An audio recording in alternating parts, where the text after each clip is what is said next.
It's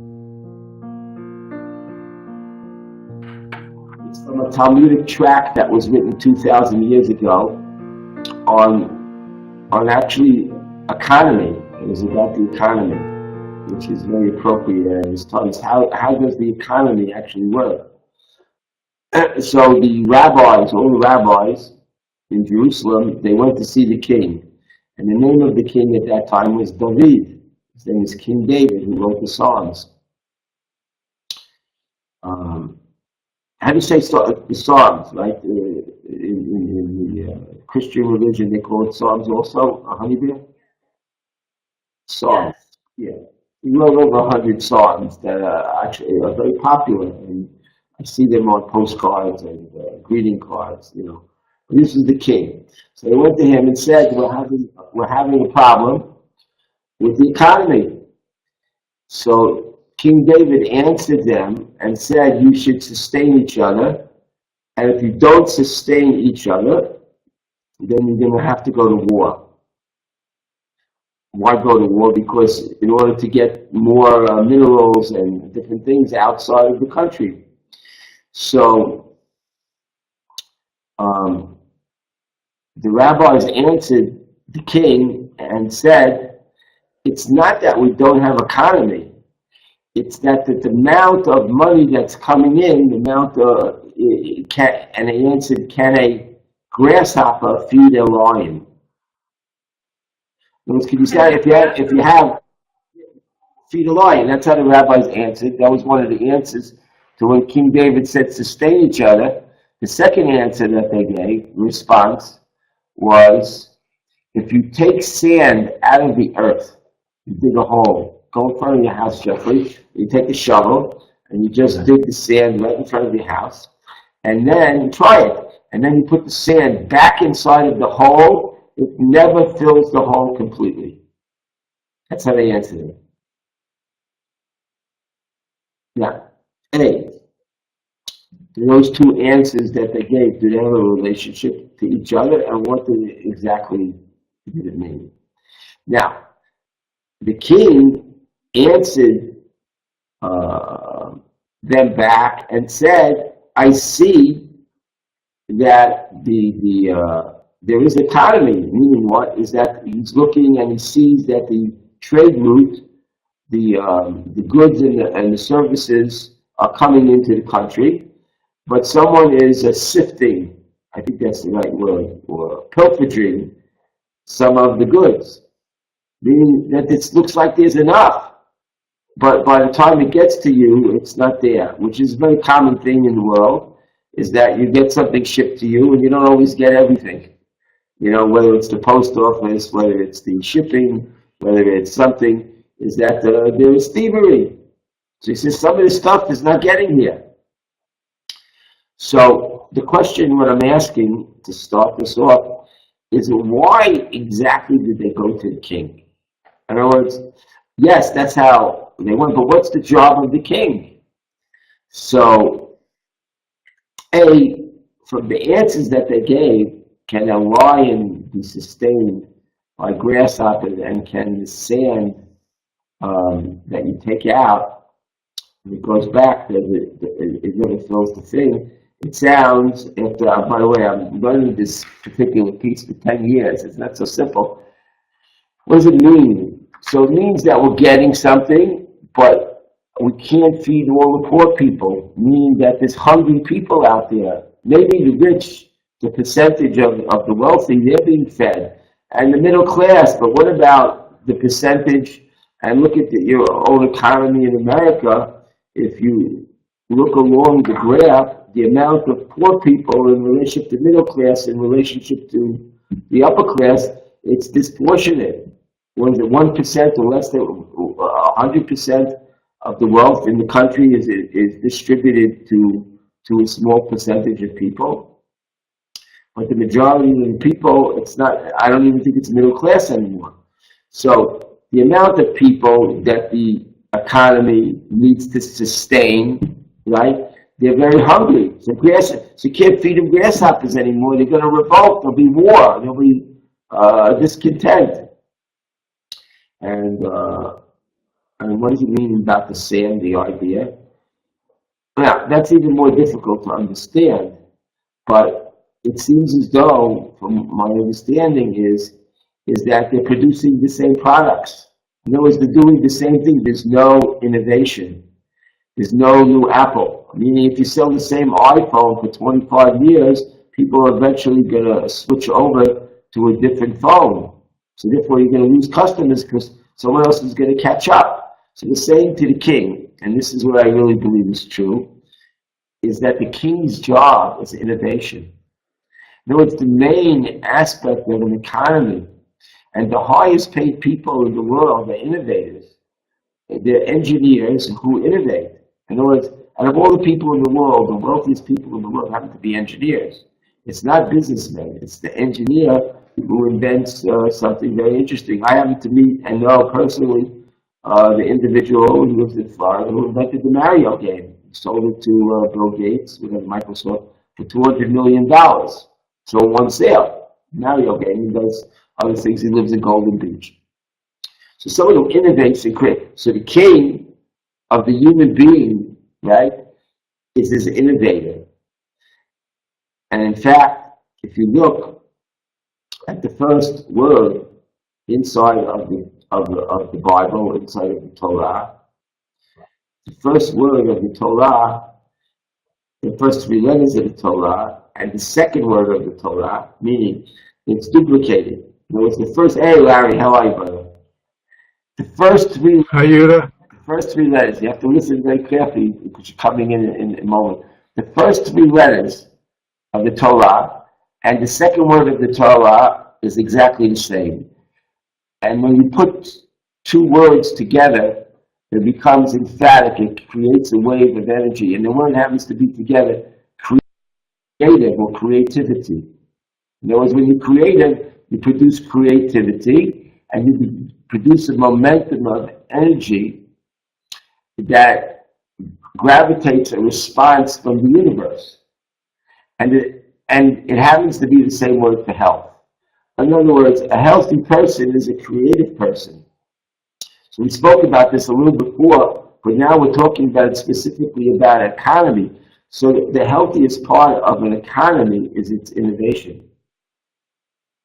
It's not its distribution, meaning all those parts are there to enhance the thing, but if you don't have the creative part, so how do you enhance? So the school systems were supposed to be incubators and to teach or to really enhance the creativity. So it didn't really happen. There was an individual by Marie Montessori, who was a doctor, who at the turn of the century lived in Italy and went to medical school, one of the first female doctors in Italy. So she studied educational processes, and she says the biggest problem in education is that teachers get involved with students to the point where they're trying to teach them. That's not the job of a true teacher. The job of a true teacher is to be a servant to the education of a child, meaning that the child has inside of him an ability to be able to learn and be creative that's far more advanced than the teacher. So if the teacher's trying to, I'm looking for the right word, to lay his trick onto the kid and give him his structure, that's the wrong way to go, because the child has a way of absorbing information that's far more exceeding than the teacher. And especially to the age of 6 years old, a child can learn a language through activity, not through memory devices and all these kind of things. They're able to absorb in a very short amount of time very, very large amounts of information through a creative process. The adult doesn't learn the same way. So if we can take the DNA, if we can take the creativity model of a child from the age of 1 to 6 and inject it inside of itself, we will immediately become young again. We will immediately become young. In other words, it seems as though that the main factor in aging is the mind. It's his innovation and creativity, meaning that itself is what life really is. In other words, a person who comes out of the creative model will age very quickly. in other words, because what happens is when you're not creatively thinking, so then you're judging. In other words, what's the relationship between judging and creativity? It's the relationship in quantum physics between a particle reality and a wave reality. The wave reality is where the energy is flowing. It's a wave, just like by the ocean. The particle reality is only in its potential. So in the potential state, before the thing is actually born, you can actually destroy its ability to do what it needs to do. And most educational systems have destroyed the creative part of children.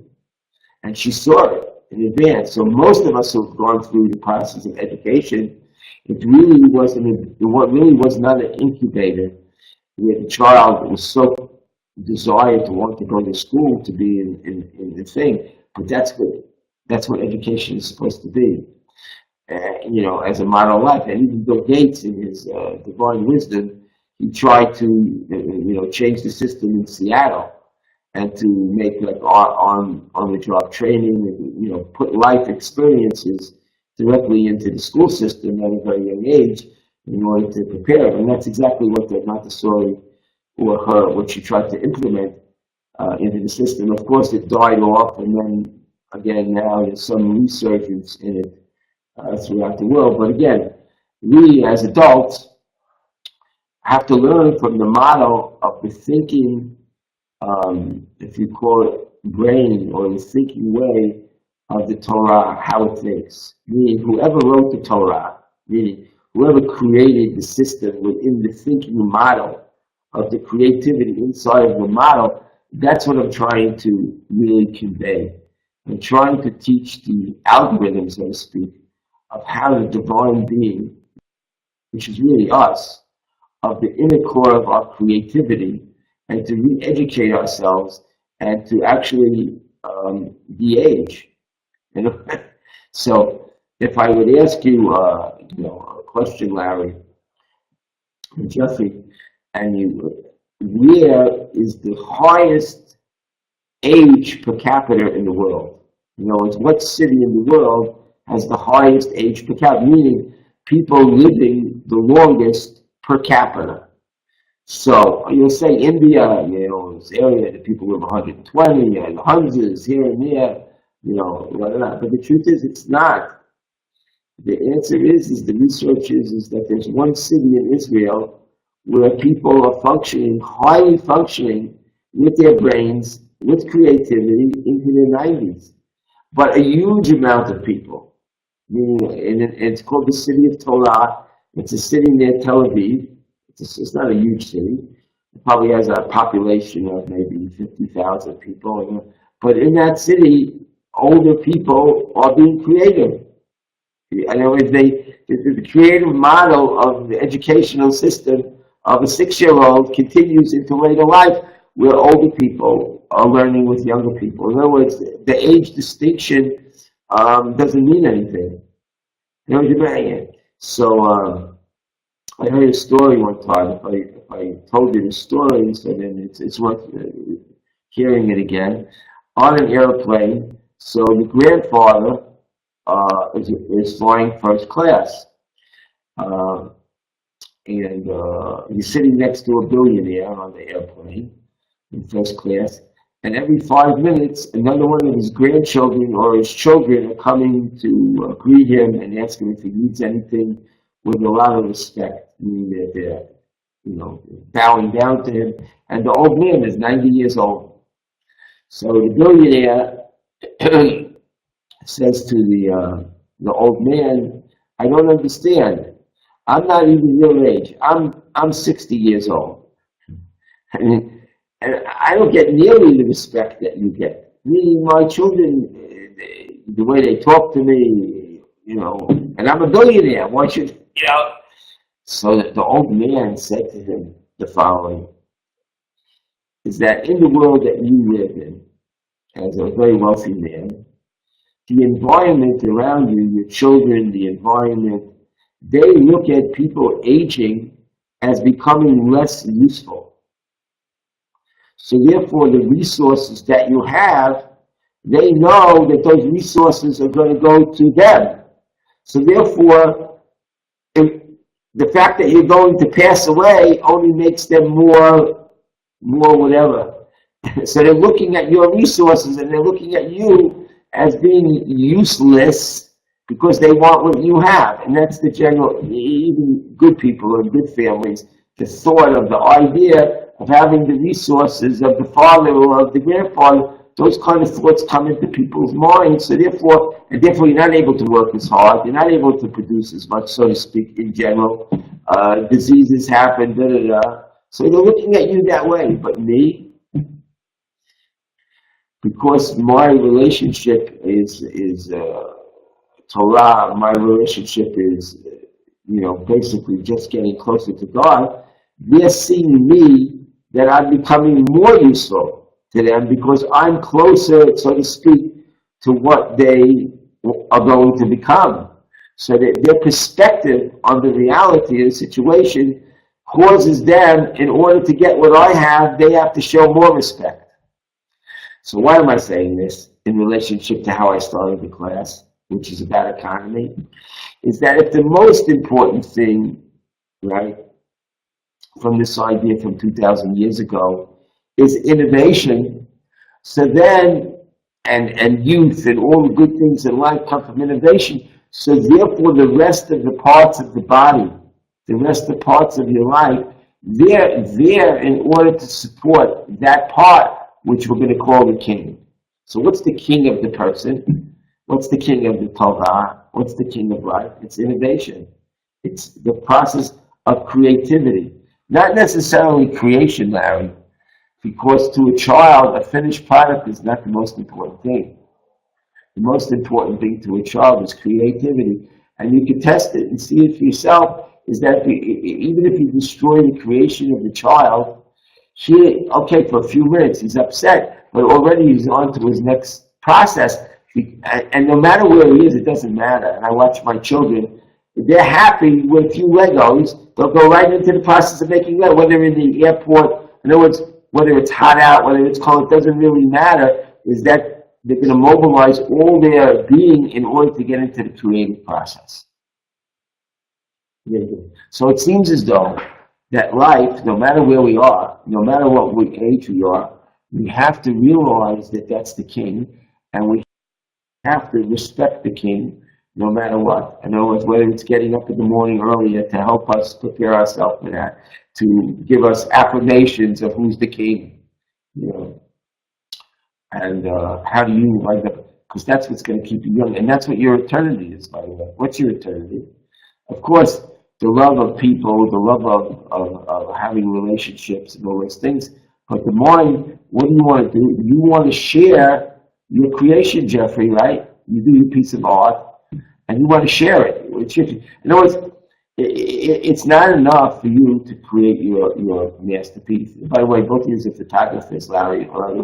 You want to share. You get excited about sharing your information and being appreciated by you. Why? Because your audience is part of you. In other words, if you didn't have an audience, you'd be very dull. In other words, your stimulation of your creativity is also affected by your audience. So in quantum physics, what did we learn? We've learned that if you take a particle, try to listen carefully, you take one particle and you have two slits, and you throw this one particle through these two slits, they seem to act like two particles. They split in half, and they go in two different directions. Now, this only happens when you observe it. In other words, the observer of a high-speed particle causes it to be. So, meaning how we observe life causes the reality. In other words, you don't exist and I don't exist, really. It's only in relationship to each other that we want to observe each other. We want to be in relationship to each other. And then it becomes causative. And therefore, the nucleus of a situation, the birth of new things into the world, first has to have a nucleus. It has to have a foundation. And the foundation of any situation, in truth, is its creativity, which is its true life force. So therefore, the birth of new ideas has always been a nucleus. It's always been a central place, an incubator. No matter what culture you're in order to produce the new ideas which spur on the culture. And therefore, religion was never spurred on by religion per se. It was always spurred on by the artisans, the musicians, the scientists, the innovators, the artists, and all these incredible beings. And so the religion, whatever, became the structure around it. But what happens if you don't have the king, meaning you don't have the innovators, so therefore religion becomes hard form and continues its process of becoming ritualistic and eventually dies out, whereas the next generation wants nothing to do with it because there's no spirit inside of it. That's all religions are like that. So therefore, the entrusted element in anyone's life is really that part of them and the children of society is to give them the ability to be able to be themselves and to grow in a sequential way according to their own process, because there's no better and there's no worse in the way that a child grows and the way an individual grows. The way an adult grows, in fact, is that everybody is perfect in their process, in the way that they grow. So therefore, instead of being the teacher, so to speak, we need to be the servant and change the relationship and change the priority of what's really important. Because what's going to give you your eternity is your creativity. People will leave, people will come, parents, grandparents, we see everything happen. But who you are in the end, and when you get up in the morning, and who you want to be, is that person and that individual inside of you that's able to see life in a new way, every day, in a more way. And you're to become the artist and the musician, the life force, the eternity, the God. That's what a God is, by the way. God is a creative being. So therefore, that inner part of us, which is God, right, which is not separate from God, it's the creative individual child, and that's the eternity. That's someone that never ages, and that's what revival of the dead really is. Is that revival of the dead is not the process of all of a sudden the people coming up from the dead. No, it's reviving you with new spirit and new wisdom in order to be able to go to the next step in life on the journey itself, because we're all on a journey together, and we decided to get in the same rocket ship together and to travel through impulses of electronic things in a generation. And therefore, of course, the next step will be teleportation or whatever it is that we're going to receive, but therefore on a wheel that has spokes. So, better and worse doesn't really exist, so to speak. One might be stronger, but if the wheel has to turn, so then you have to make sure that each one of the spokes on the wheel is able to be part and facilitate in order to make a better wheel. And that's a true team. That's a true nucleus. That's a true life force. So therefore, what binds together in the divine wave of God is composed of love and unity. In other words, the two main elements of any great prophet who taught, whether it is Jesus, Buddha, it doesn't matter. It had to be distilled back into love and togetherness. And that's all there is in the end. And in the joy of playing together in the arena of life itself, that's our eternity. We're going to be eternal children, and we are eternal children in the creative process and the creative form of loving each other more and serving each other more and facilitating the wheel of life for eternity. It keeps going, keeps getting better and better because we get more youthful and more alive, and the secrets of life unfold, the mystical, so to speak, or the supernatural powers come down to us. All the things that you saw by the Indians and the yogis and things like that. Again, those are all just particle reality. When it comes down to us as a group, as we enhance our being, is even more than that. It's even more than that. It's global. It's galactic. It's because again, the wisdom that comes when we're unified and in love, it comes down in a holographic whole. So therefore, it's not just our lives that become enhanced, it's all lives become enhanced. Because we become the nucleus of life, or the God particle, so to speak, within the galaxy. We connect back to who we really are while we're still alive and still functioning within a body among people. And, and God keeps us here because He wants us to facilitate the new. Like Leonardo da Vinci in his day, he was an individual, but today we're able to combine our energies together in order to facilitate things even more than Leonardo, even more than Michelangelo, even more than the Renaissance artists, because we have access to things like the internet, where all of a sudden whatever you're doing is global. Notice when God's ready to give birth to our ideas, He's able to facilitate it globally, instantaneously, through a network of, which is us. In other words, the technologies are not separate from us. We're not separate from each other. The only thing is the binding of the heart, the binding of the mind, to see we really are that, spokes of a divine union. Anyway, God should bless us all, mamish, that we're able to experience that and take that energies into our individual lives, into our community lives, and to be able to facilitate the love and the harmony and the unity, and realize that everything that's happening, honey dear, is a form of divine perfection. Everyone, on the trip that you encountered, it was a perfect moment. Every moment that you see and talk to on the phone, it's the perfect moment. And how do you go to the next higher level? Is by accepting fully the level that you're on. Like he said, Robin Williams, to quote him now that he passed away, from the Dead Poets Society, one of the greatest lines was, you have to suck the marrow out of life. So the child who doesn't grow to the next level fully, and he won't leave his level until he fully gets everything out of the level of where he's at. That's the healthy child. That's the healthy creative being.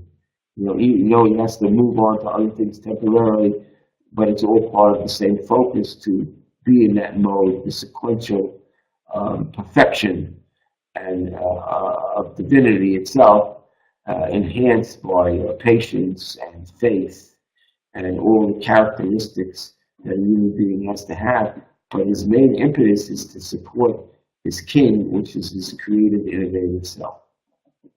And that's what I wanted to say. So you guys could now, you can unmute and we can interact on this point, because I think that was pretty good. Yeah. Yes, I muted everybody. So you guys can talk. Okay, Larry, say something. Now, I think you heard everything, right? You could talk. Yeah, that was wonderful. The one thing I feel and believe is that the thing about being alive and being human that makes it all worth it is when we love each other. Yeah. Somehow when we love each other, it all looks different. When we're separate, it's very hard. So now we have the internet to love each other because you're living in a separate house. So we're somehow making the group stronger because this is a nucleus. Me, you, Honey Bear, Jeffrey, we're a nucleus for this new program that we have, that we hope that it's going to, continue and make us the ability to have more people online with us so we can love more people, I like how you can see everybody and we can hear you better too. Yeah. There are many things we can do with this program. We'll send it out to you, all the possibilities, but I have to buy it. I can't, the other one I was able to get, but it didn't work so well. So, I'll tell you all the expenses that, of course, it's not that much, but we'll be able to have inner conferences, a million different possibilities for it. But it's basically a virtual classroom. And, life could take place in this and become a new thing. The biggest companies in the world are using this particular program now. What is this program? Huh? What is the name of the program? David, what's the name of this program? Neuro. Neuro, from neurons, neuro. It's on the top left of the screen. It was designed here in Israel, actually. Is it? I don't see it. It's blocked on ours. Neuro. Is there a Yeah. bar on the top of your monitor? On the left side? Yeah, There's well, a new row in the I see the bottom. logo. You There's- see the logo? Well, it's Something's here, in but front of there's it. something in front of it. It's green. I know it's green, but we just can't read it. There's like a bar in front of it. But Yehud, is it terribly expensive, or is it something that we can all contribute to? No, if we all contribute a small amount, I'll put it out on the email, so it, we'll be able to handle it. I can get it, so maybe one donor to do it, whatever. But it seems like this is as seeing all the different things that I've seen, and we debug this. We have an upline that services us all the time. Whereas Hangouts and the other thing, it's too inflexible as we grow as a group to handle all the things that I would like to do with it. And so we got it for free. So this week we'll decide what we're going to do, and then we'll take care of it. We'll create a small budget to handle it. But How many people can join the class with this? well, there's two. I think there's two groups initially, 125 and 100. So 25 by video, yeah, 100 audio. audio, So 25 video and 100 audio, which or something like that. is basically what we need. 25 is a great class. You have a lot of interaction that can go on with 25, and 100 audio, and then within that structure we can create groups, mini classrooms that are going on. It's just it's functional, and we probably could expand it even more when we have to do stuff. So it sounds like it sounds like the right thing at the right time. I mean, basically we put on probably 100 hours of classes since we started, Jeffrey. 100 hours classes. There's a lot of material that we've done, and we could structure it in many ways, but it'll give me the ability to be able to focus more on innovative things and wisdom in order to enhance all of us, so we don't have to deal with it. And, I have a staff of David and to handle all the high tech stuff with it, so we're global. It's not like so whatever we want to do, it's like done. It's like we're the king. And we'll have a functional enough group to make things happen. Like when you weren't around the days, I had the JCC in Boca.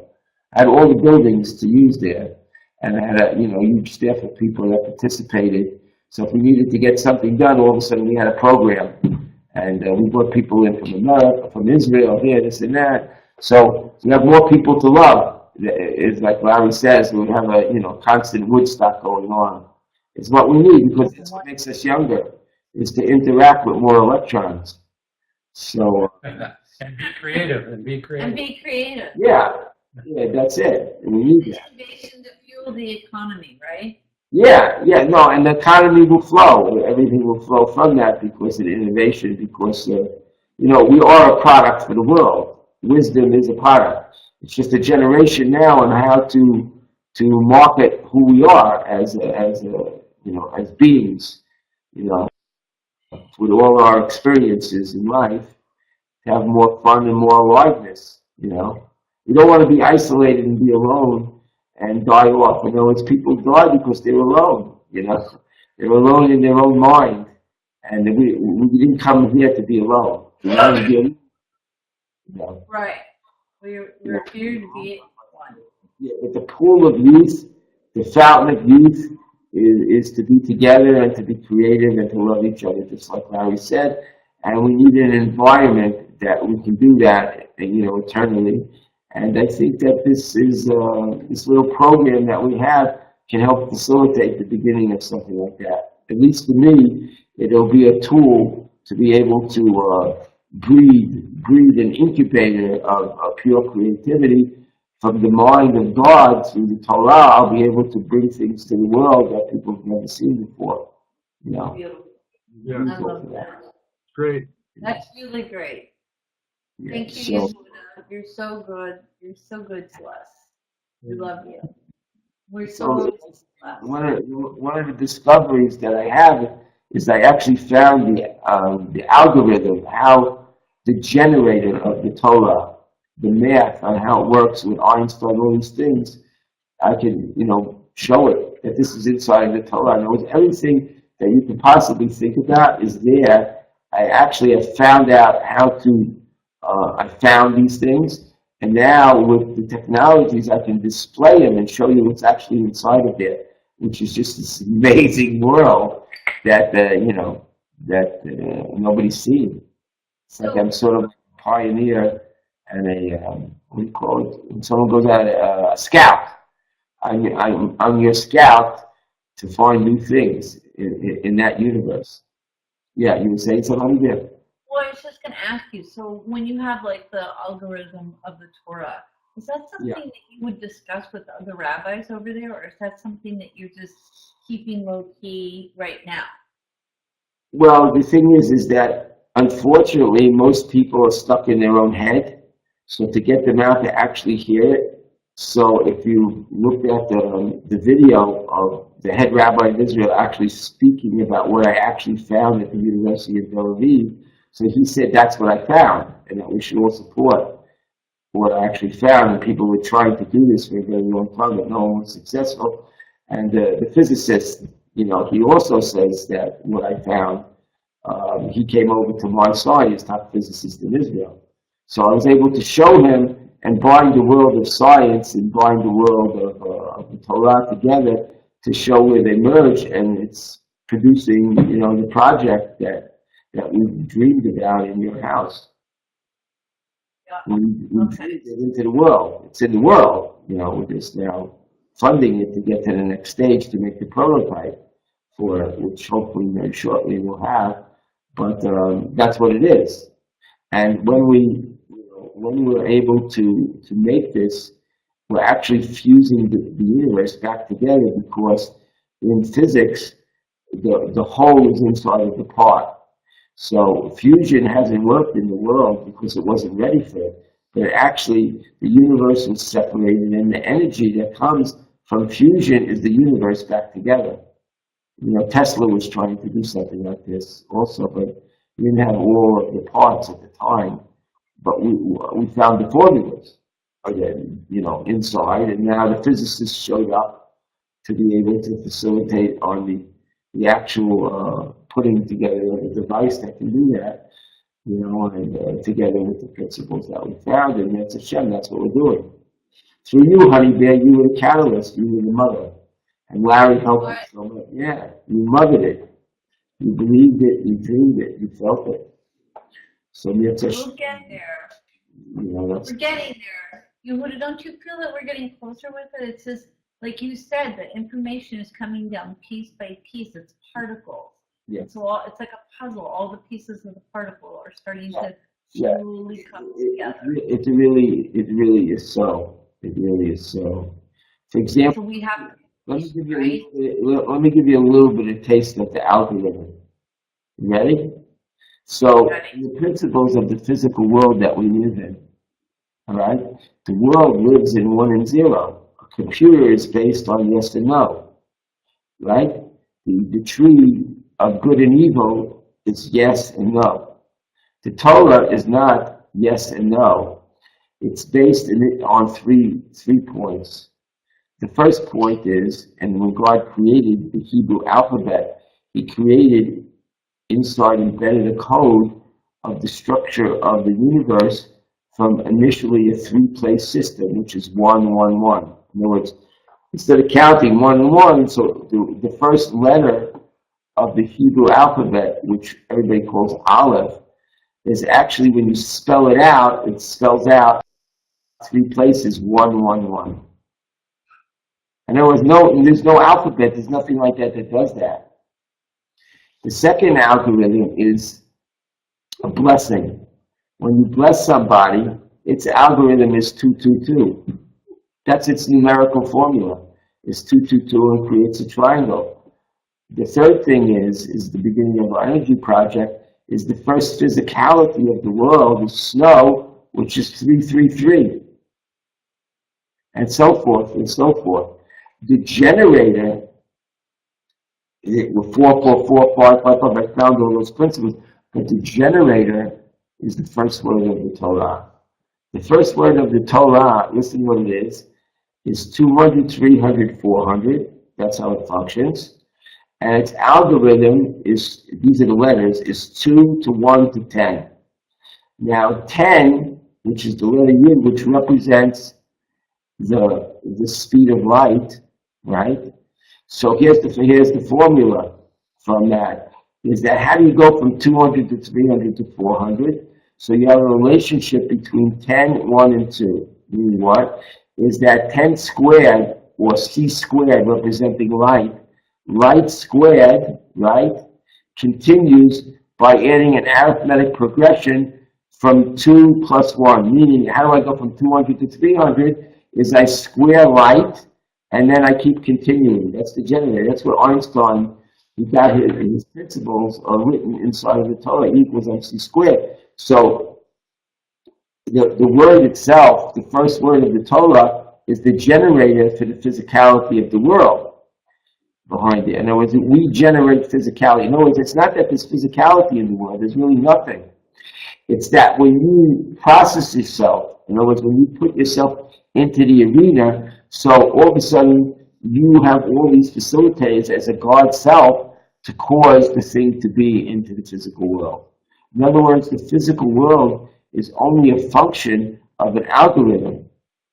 And the algorithm is inside of us. In other words, the physics and all these things inside the world are all there. So therefore, what does it really mean? What does it really mean for us? Meaning that some of the things that you saw in India was that physicality was manifested right in front of you. Whereas you could think of a light bulb and the light bulb is already there. In other words, in the garden, in the consciousness of the Garden of Eden, there was no form of work. So whatever you desired, your heart, your life force, felt it just like a baby, and there it was right in front of you. You didn't have to create it. In other words, the fall of man caused the illusion of time, and therefore suffering at the hand of having food. It caused time to make the food, it caused time to process the food, it caused time to get to you, a car, all the different kinds of things. That was a creation of the fall of consciousness. But the higher level of consciousness is that you think of it there in some form, and all of a sudden it's there. And certain days of the week, certain days of the year, you know that things happen even before you thought of it. Meaning that, well, I just thought of that. Meaning because it's faster than the speed of light, the processing in the physical world. So now, we as people, we are going to facilitate the idea of having those kind of things that are that enhance life without having to suffer to get them. No matter what it is. That's the next level of, that's how consciousness is coming in. And that's part of the supernal powers of a God self, or a king, so to speak, is that you have everything you need at your fingertips. And as we've grown from the 50s, being born in the 50s, Jeff, you were born in the 50s or the 60s? 50s. 50s. And Larry was born in the 50s, I'm born in the 50s, right? So therefore, you weren't born in the 50s. Not even. Yes, it was. 58. Oh, you born? Oh, you are? Okay, so therefore the 50s, from the 50s to the 60s, right? The 60s became an innovation of Woodstock. Woodstock happened in the 60s. Everybody was there in one place. There never was such a thing like that, in that generation. So everything around that, we wanted to experience the energy of the unity and the love.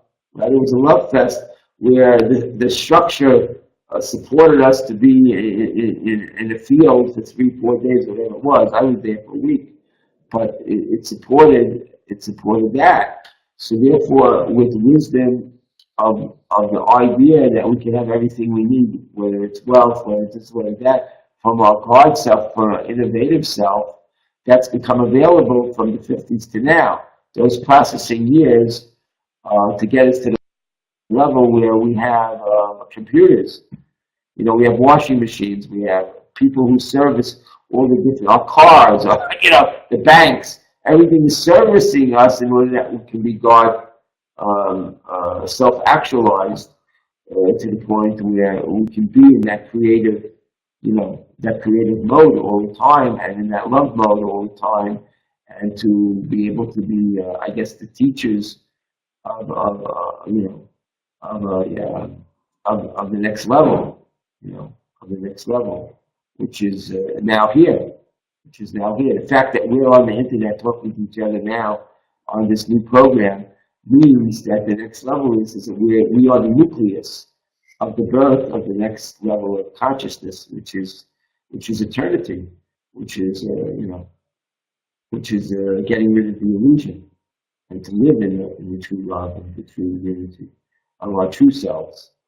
And you know, because the illusion became very thick in the physical world, so we're just synthesizing all the good pieces together into one spot, so we can live and breathe in that good energy. And as we breathe in that good energy all the time, this program can be running 24/7 that we have, and we can facilitate consciousness and good things, and this could be our channel into the world, you know, for all of that. Yeah, I think so. It is cool. Jeff, you know what, Yehuda, Jeff and I did a trip back in time, and we went to Woodstock. In San Francisco, we went to Haight-Ashbury area, you know, where all the hippies hung out. It was a trip. I was like, what are we doing here? And saw Janis Joplin's house, and I mean, all by accident. Like, we really didn't even think that we were gonna go and. My niece was Jeffrey, if you take all that energy, Larry, all that credible energy that was in California, especially San Francisco Bay Area, along, you know, so things hit there from India. Kali is the deity of India, isn't it? With a K, K-A-L-I, isn't it? Kali, isn't that the deity of India? Okay. So, you know, so new things hit California first. You know, Seattle, I was in San Diego, San Francisco. I mean, you feel a certain freedom and a certain beauty there. Whereas the East Coast is really, you know, the big giant buildings, whether you're in Boston, whether you're in Chicago, whether you're in New York, Philadelphia, you know, is putting everybody together. It's sort of like an engine. Whereas Japan and all these other kind of places, they're, you know, they became the manufacturing center, you know, for everything. But I mean, you know, what it's going to look like in the future, you know, will be even more.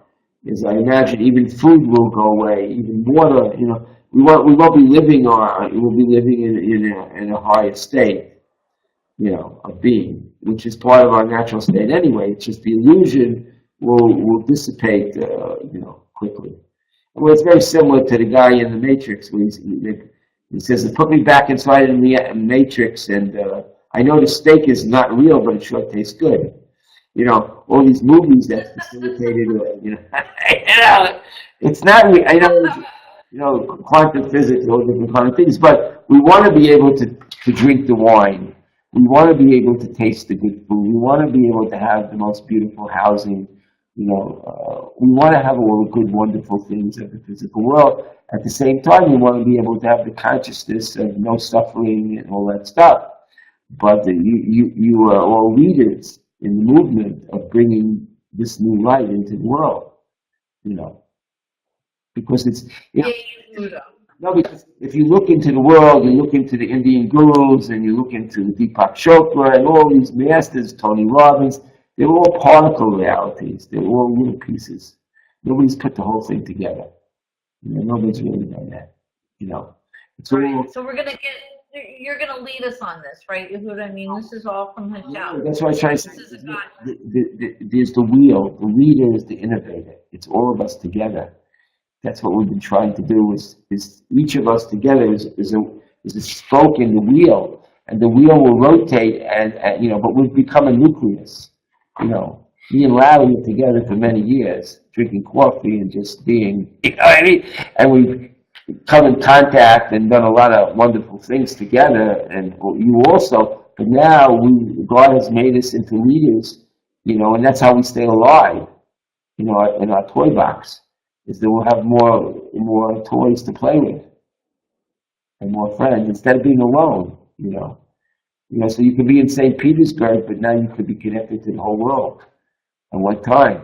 So wherever you go, you can have your play box, or and also you group together your own private jet plane, or whatever it is that we need. It'll manifest almost immediately, or even faster, because all those particles, just like encounters of the third kind. Remember that one from Spielberg? Everybody's going to get this kind of feeling inside of their emotional body that they wanted to connect to this mountain. Remember, you saw the movie, Jeffrey? Encounter this third kind? Yeah, From of course. Spielberg? Yeah, so we're starting to be aroused from the inside. Something's pulling us to come back together to our nucleus, to our true form, you know, to who we really are. And it's happening very quickly now because the internet has made it possible. So I believe that this program that we have is part of that. Neuro.